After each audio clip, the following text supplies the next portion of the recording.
Back when I was single and used some online dating pages, I had a few dates that were probably in the category of awful and painful, but only one that was really creepy.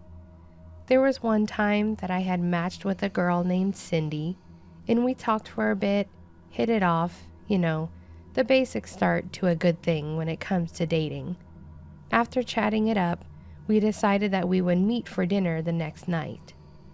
We meet up, and she's exactly as she was in the pictures, and she was incredibly friendly.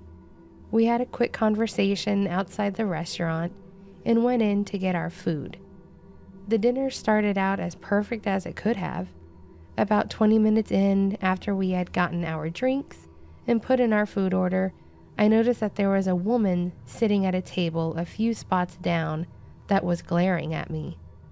At first, I thought she was staring at something behind me, but I was at the wall and there was nothing to stare at.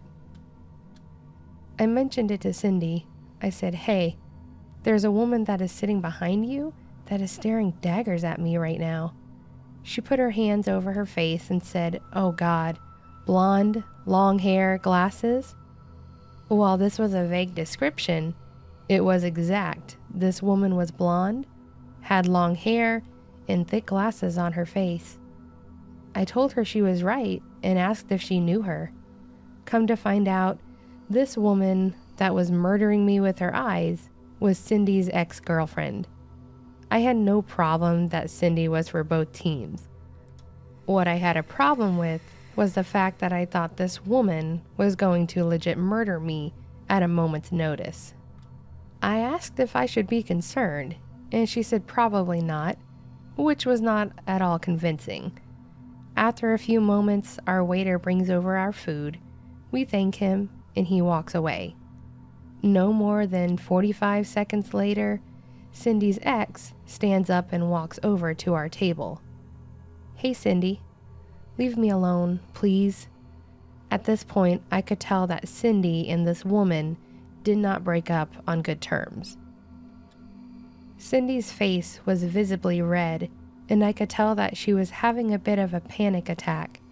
"Please, just go away."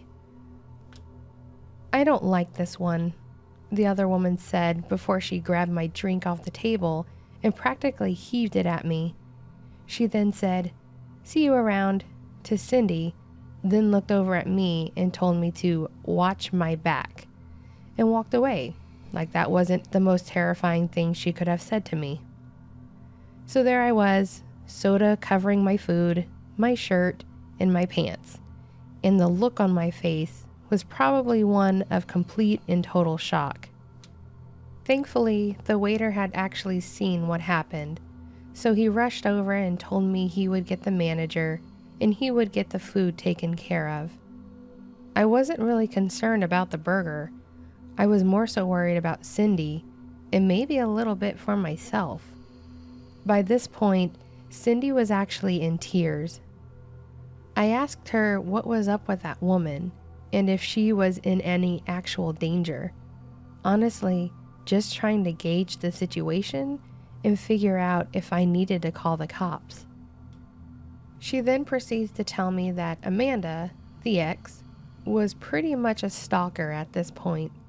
She had followed Cindy around on each date she had, ruined her relationships, and had even literally stabbed her last boyfriend. She said it was only in his hand and that he was completely alive and fine, but that he had broken up with her after this.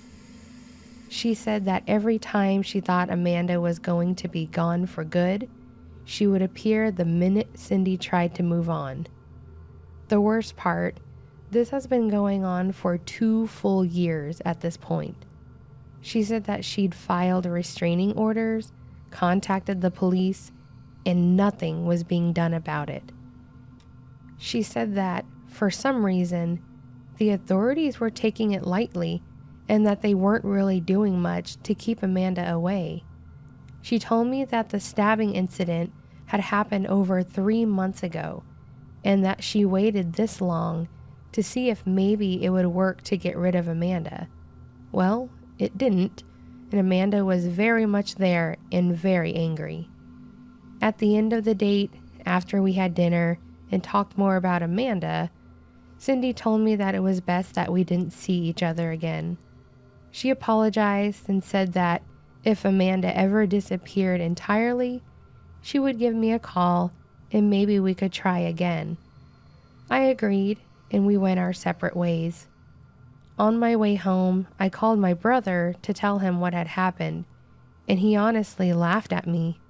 He then told me that I was played and that Cindy was just trying to get free food and that Amanda was her wing woman.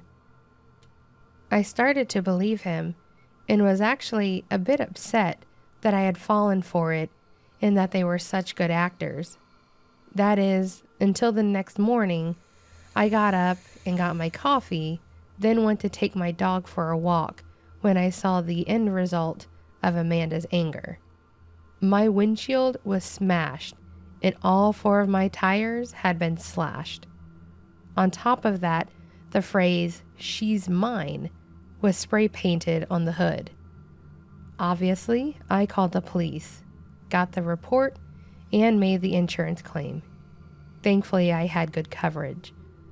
I also sent pictures to my brother and asked if he still thought I was being played. In the end, I never spoke to Cindy again, and I didn't message her to tell her about the damage to my car. I told the police about the night before, but they didn't really seem interested. Every now and then, I start to think about Cindy, and I wonder if she's out there, if she's doing okay. I really do worry that Amanda may lose her mind and attack her one day. I guess my final thought, to Amanda, the absolute psychotic ex-girlfriend of Cindy, I hope you and I never meet again.